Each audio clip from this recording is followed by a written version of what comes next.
राजकोट जिले की लोधिका तहसील के देवगाम स्थित आश्रम में मानसिक रूप से अस्वस्थ एवं निराश्रित लोगों की निःस्वार्थ सेवा की जा रही है। यहाँ आश्रय, भोजन, उपचार तथा दैनिक देखभाल जैसी आवश्यक सुविधाएं उपलब्ध कराई जाती हैं। केवल आसपास के क्षेत्रों ही नहीं बल्कि विभिन्न राज्यों से भी जरूरतमंद लोगों को यहाँ आश्रय दिया जाता है। आश्रम में समाज सेवियों और दानदाताओं के सहयोग से मानव सेवा का कार्य निरंतर जारी है। आश्रम के संचालकों ने समाज के लोगों, दानदाताओं और सेवा भाव रखने वाले नागरिकों से इस सेवा कार्य में सहभागी बनने की अपील की है। जो लोग सेवा करना चाहते हैं वे आश्रम में अन्नदान, वस्त्रदान, दैनिक उपयोग की आवश्यक सामग्री अथवा आर्थिक सहयोग प्रदान कर सकते हैं। संचालकों का कहना है कि समाज के सहयोग से अधिक जरूरतमंद लोगों को आश्रय और बेहतर सेवाएं उपलब्ध कराई जा सकती हैं।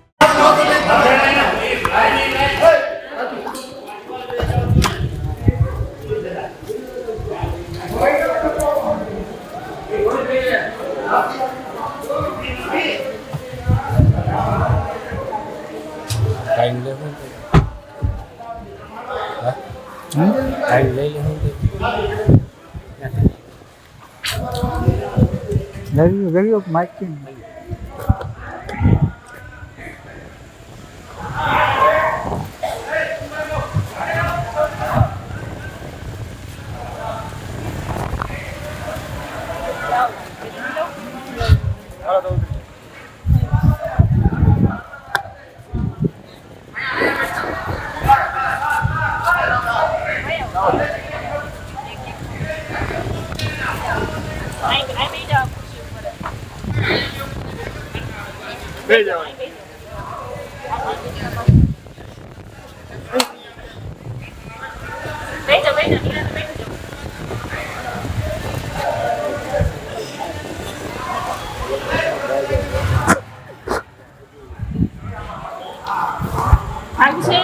થોડી વાર આરામ કરવો છે ચાલુ જ છે.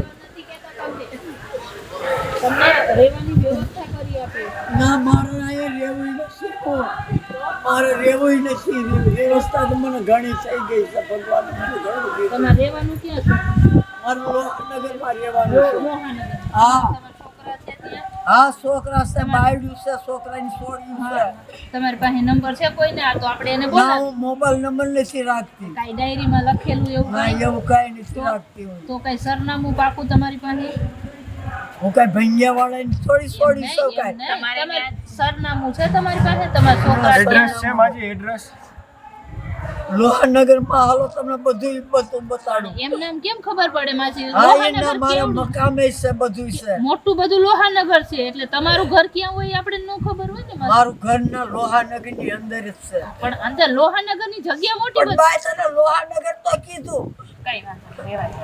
શેરી નંબર મધ્ય શેરી નંબર લોહાનગર. હા લોહાનગરમાં હું જ રહું છું. હાલો બોલો ક્યાં ઠેકાણે હાલો? હું લોહાનગરમાં જ રહું છું. માંગવા વાળી નથી કાંઈ. તમે મને પકડીને અહીંયા લાવ્યા હોય તો. હું લોહાનગરમાં જ રહું છું. બોલો હાલો જલ્દી.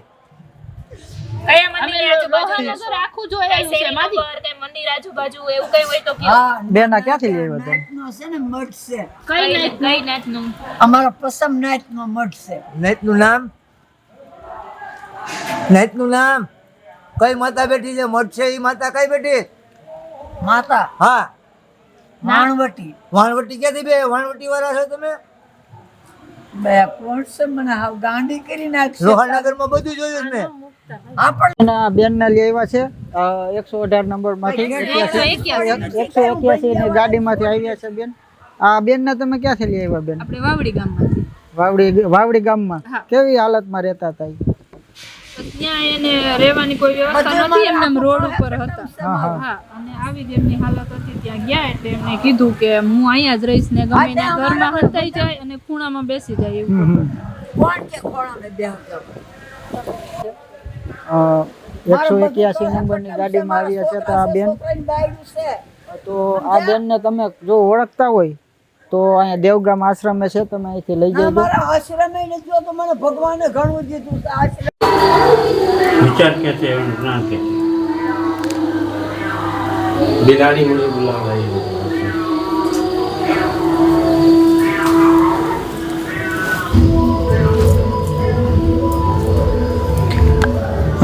નમો નારાયણ. जय नारायण जय नारायण।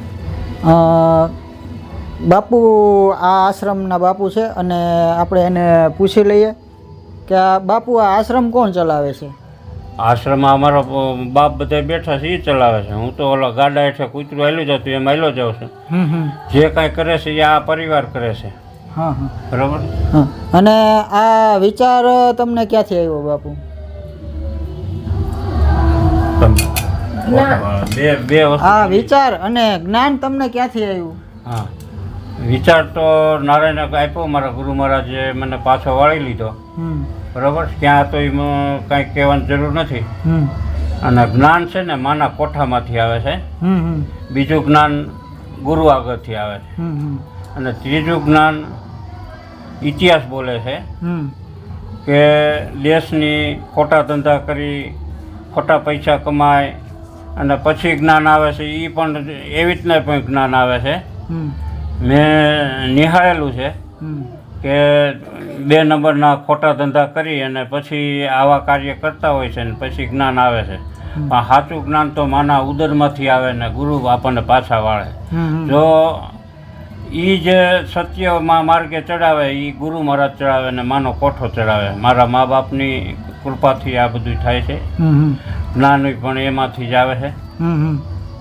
અને વધારે હું નહીં બોલું, આટલું મારા માટે ઘણું છે. નારાયણ, અને જે કંઈ તમારે કરવું એ અમારે દીકરી છે એને પૂછજો, મને મારી પૂજા કરવા દી. આ આશ્રમના કાર્યકર ઈલાબેન છે, આપણે એની પાસે રિવ્યુ લઈએ. જય નારાયણ. અમારા બાપુ જે કાંઈ આ પૂજા કરે છે ને, પહેલી પૂજા તો એની નારાયણની છે. જે કાંઈ અમે એક ગાંડા કહીએ છીએ ને એ અમારા બાપુ ગાંડા કહેતા નથી અને કહેવા દેતા નથી. એ એમને નારાયણ કહે છે.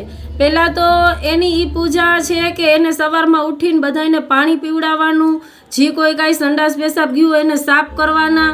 ઉઠીને પહેલાં એ કામ છે એનું. એ કામ એનું પૂર્ણ થઈ જાય પછી બાપુ અહીંયા ઉપર આવે છે. પછી એની 2 કલાકની પૂજા આ થાય છે. તે પછી બાપુ બપોરે જમતા નથી, સવારે થોડોક નાસ્તો ને સાંજે જ જમે છે. પછી પાછા ઉપરથી પાછા સાંજે નીચે આવે, બધાને પાણી અને જમવાનું અને નવરાવી ધોવરાવીને કમ્પ્લીટ કરીને પાછા સાંજે ઉપર આવીને પછી અત્યારની પૂજા એની સાંજે થાય છે.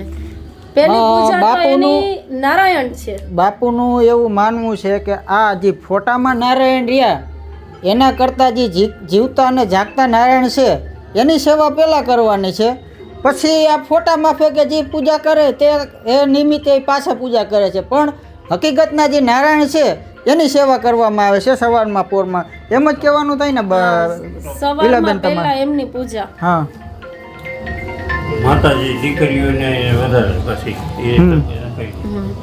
જે અમારા આશ્રમમાં જે માનસિક સ્થિતિ દીકરીઓ આવે છે ને એને બાપુ છે ને મગજના ઓલા કાંઈ નથી કહેતા. જે કાંઈ ગાંડા કહે છે લોકો, એને એક નમ્ર અપીલ છે કે અમારા બાપુની અને અમારી કે બાપુ એને છે ને માતાજી કહે છે અને એને દીકરીઓ અતિશય વાલી છે.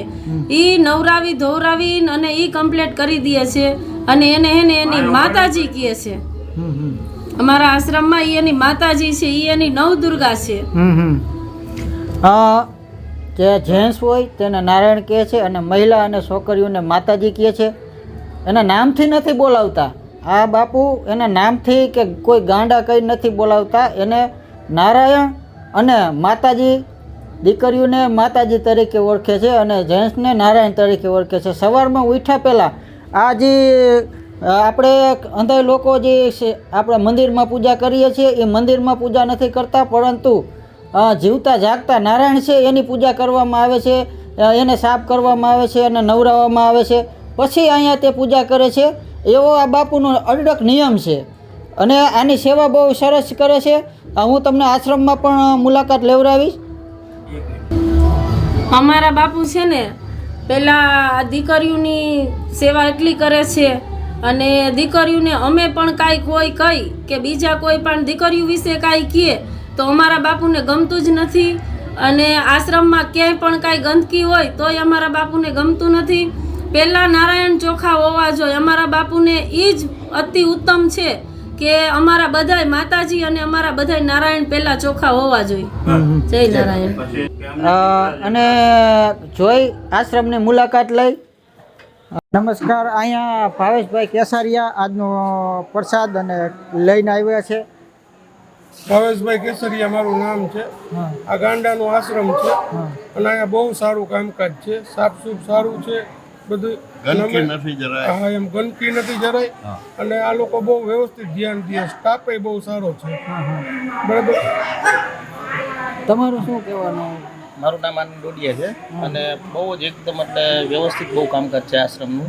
અને આપણે કે જે કોઈ અત્યારે કરવા તૈયાર નથી. ઘરનું એક મેમ્બર આ રીતે હોય તો પણ તકલીફ પડતી હોય છે ઘણાને. અને આ લોકો 100 100 માણસોને સાચવે છે. એટલે ખરેખર કાબિલેદાદ છે આ લોકોનું કામ જે કાંઈ છે. અને પ્લસ કે ક્યાંય ગંદકી નહીં, કોઈ જાતનું કોઈને કાંઈ તકલીફ નહીં, કોઈ એવો રોગચાળાવાળો માણસ હોય તો એની પૂરેપૂરી સેવા કરે છે. બધી રીતે પૂરેપૂરું ધ્યાન આપે છે ટોટલી વસ્તુ. અને ઉમેદભાઈ ગઢવી પણ અહીંયા આશ્રમમાં આવે છે, તો આપણે એની મુલાકાત લઈએ. જય માતાજી, જય મોગલ. હું છું ઉમેદ ગઢવી. આજે મારા પરમસ્નેહી મિત્ર, ભાઈ જેવા ભાઈબંધ એવા ભાવેશભાઈ કેસરિયા અને જાતે રઘુવંશી છે, લોહાણા છે. અને જલારામ બાપાનું કાયમ માટે એક જ આદેશ હતો, દેને કો ટુકડા ભલા ઓર લેને કો હરિનામ. કોઈને ખવડાવે ક્યારે કંઈ ખોટું નથી. તમને ભગવાને આપ્યું હોય તો અમારો આ સંદેશ છે કે તમે પણ આવી સેવા કરો. અમે જે સેવા કરી રહ્યા છીએ આપ કરતા હશો, પણ જાજા ભાગે વિડીયો બને અને સોશિયલ મીડિયામાં વિડીયો એટલા માટે બનતા હોય અને સેવા માટે બતાવતા હોય કે આવું જોઈને બીજાને પણ પ્રેરણા થાય. એટલે મોટી મેં કરવાનું એક અધ્યાય છે કે અહીંયા દાતાશ્રી આવે અને આને આ આશ્રમમાં કોઈ નાનું ફૂલ નહીં તો ફૂલની પાખડી આપણે દાન કરી શકીએ. ના, સોર તો ભગવાને તમને આપ્યું હોય, તમે લાખ રૂપિયા તમારી પાસે હોય, એમાંથી તમે કદાચ 100 રૂપિયા વાપરી નાખો તો તમારું કંઈ ઘટી ના જાય. અને રઘુવંશી સમાજ તો કાયમ માટે હર હંમેશ બધા સમાજ પોતપોતાની રીતે સેવા કરતા જ હોય. પણ પૂનમના દિવસે, દર પૂનમના દિવસે અમારે દોશી હોસ્પિટલ પાસે પંચશીલ યુવા ગ્રુપ લગભગ 4 થી 5 હજાર માણસોનો દર પૂનમે જમણવાર કરે છે. અને એ આજે કેસરિયા પરિવાર સાથે હું ભેગો આવ્યો છું અને જમાડવા માટે ખૂબ આનંદ કરશું. અને આવી ક્યારેક હું પણ સેવા કરીશ ને હું ક્યાંક ને ક્યાંક સેવા કરતો હોય. પણ આજે આ પહેલી વાર આશ્રમમાં આવ્યો, એમની ચોખ્ખાઈ, એમનું રહેણી કેણી, એમની જમવાનું, બાપુનો પ્રેમ પણ એટલો મળે છે, આવકારો મીઠો મળે છે. અને અમારી તો કહેવત છે ને, એ ચિતરા આંગણિયા એ પૂછીને જે કોઈ આવે રે, આવકારો મીઠો એને આપજે રે હોજી. આંગણે આવે કોઈ પણ અભ્યાગત, એ ક્યારે આવે? તમારી પાસે કાંઈક. આમાં અમારા ભગત બાપુએ એવું લખ્યું છે, પૂછીને, તારા આંગણિયા પૂછીને જે કોઈ. શું કામ પૂછીને? કે જેને કાયમી કોકને ખવડાવ્યું છે, કાયમી કોકને આપ્યું છે, કાયમી કોકની રખાવટ રાખી છે, કાયમ એનો આશરો અડીખમ રાખ્યો છે, એનો આંગણિયા પૂછીને, ગામમાં કોકને પૂછે કે આનું ઘર તો ફલાણા ઘર, ત્યાં જવું પડે, એના આંગણે કોઈ આપણે મોકલી દઈએ, પૂછીને આવે. એટલા માટે ઘણી બધી સેવાના કામ હોય. આપ બધા કરતા હશો અને હજી પણ સેવા કરજો. અને અમે આવા નવા કામ કરી છે મારા મિત્ર સર્કલ સાથે રહી. ખૂબ ખૂબ આભાર.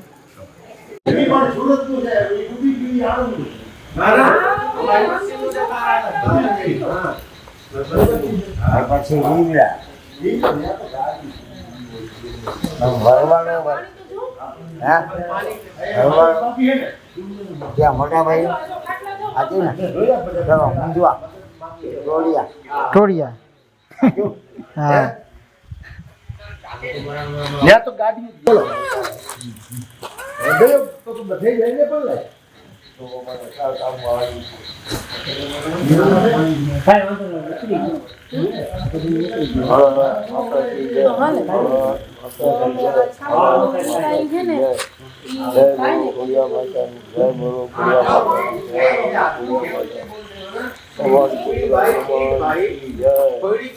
આ આવડું હજી છાપરું છે ને, મેં તમને કીધું હતું ને કે હું બતાવીશ. આ અમારા આશ્રમના શુભેચ્છક છે. આવડું આખું છાપરું અમારા અરવિંદભાઈ नहीं किरीट भाई प्रवीण भाई थोड़ी के रहने वाले हैं. किरी प्रवीण भाई किरीट भाई का ग्रुप है ना, 80x35 का छापरा हमारे नारायण के रहने के लिए बना दिए हैं। ये थोड़ी गांव से रहने वाले हैं, लेकिन हमारे आश्रम में बहुत मदद करते हैं वो। कोई पण हमारी जरूरत हो, हम उनको फोन करें कि हमको ये चीज की जरूरत है तो 2 कलाक में सामान हाजिर करते हैं। हमारे बहुत सेवा करते हैं वो आश्रम में। થોડીના કિરીટભાઈ એનું ગ્રુપ છે, એને આ છાપરું બનાવવામાં આવ્યું છે। જે આ વિભાગ અપંગ, જેને દેખાતું ન હોય અને એવા માણસોનું છે જેને પેરાલિસ હોય, જે વहाँ જઈ નથી શકતા, એના માટે સ્પેશિયલ અલગ વિભાગ બનાવવામાં આવ્યો છે। તો થોડીના કિરીટભાઈએ અહીંયા દાન રૂપી આ છાપરું બનાવવામાં આવ્યું છે। જો કે ચોમાસાના વાતાવરણમાં એને પલળવું ન પડે, તમે મિત્રો આ તમને દેખાડી દેવામાં આવે છે। એની પહેલા જે કાંઈ અમારે જરૂર હતી ત્યારે અમને હોલ બનાવી દીધો હતો, પાછળની સાઈડ હોલ આખો બનાવ્યો છે। તે પછી પાછી જરૂર પડી તો જે આગળનું છાપરું છે, જે આપણે તમને બતાવ્યો કે સોનું નાથ દ્વારાથી લઈ હતા, એની પાછળ એક છાપરું બનાવ્યું, એ પણ પ્રવીણભાઈ કિરીટભાઈના ગ્રુપે બનાવેલું છે। આ પણ એને જ બનાવેલું છે। અને આશ્રમમાં અમારા અરવિંદભાઈ, આ અરવિંદભાઈ જેસડિયા, આ બધાય છે, એ લોકો અમારા આશ્રમમાં ખાલી એક અમને ફોનની જરૂર પણ નથી પડતી, અમારા એક મેસેજથી અમારા આશ્રમમાં જે કાંઈ વસ્તુની જરૂર હોય એ આવે છે। અને અમારા બાપુનો નંબર છે 958663 બાપુનો સંપર્ક તમે કરી શકો છો। આ આશ્રમ આવેલું છે કાલાવડ રોડ, ખીરસરા પેલેસની આગળ દેવગામનું પાટિયું આવે, પાટિયાથી 4 કિલોમીટર આવેલું છે। આશ્રમનું નામ છે શ્રી સત સેવા ભાવ ચેરિટેબલ ટ્રસ્ટ, દેવગામ ગાંડાની મોજ, જે આપણે દેવગામ અભય પર પહેલાં આવે છે। તો જો કે મિત્રોને અહીંયા કોઈ દાન કરાવવું હોય તો આ બાપુના નંબર ઉપર સંપર્ક કરે અને બને એટલી અહીંયા દાન કરે, કેમ કે અહીંયા કોઈ નિસ્વાર્થ ભાવે સેવા કરવામાં આવે છે। તો આપણે પણ થોડું દાન કરી અને આ થોડુંક આમાં થોડુંક પ્રગતિ થાય અને આને કંઈક થોડીક સુવિધા વધે એ પ્રમાણે કરીએ। આપણે એક આજે માજી પણ આવે છે 181ની ગાડીમાં, એ પણ હું તમને આગલા વિડીયોમાં બતાવીશ। राजकोट अरविंद भाई जेसड़िया नो बहुत यहाँ योगदान है। अरविंद भाई जेसड़िया का कालावल रोड ऊपर मारुति स्टील के नाम से ओळखाती है कंपनी, प्लास्टिक दाना बनाते हैं। वहाँ से हमारे आश्रम से 6 किलोमीटर की दूर में है। वो दिन में 2 से 3 बार चक्कर मारते हैं आश्रम में हमारे। कोई पण वस्तु घटती है तो अरविंद भाई जेसड़िया तुरंत सहयोग करते हैं हमारे।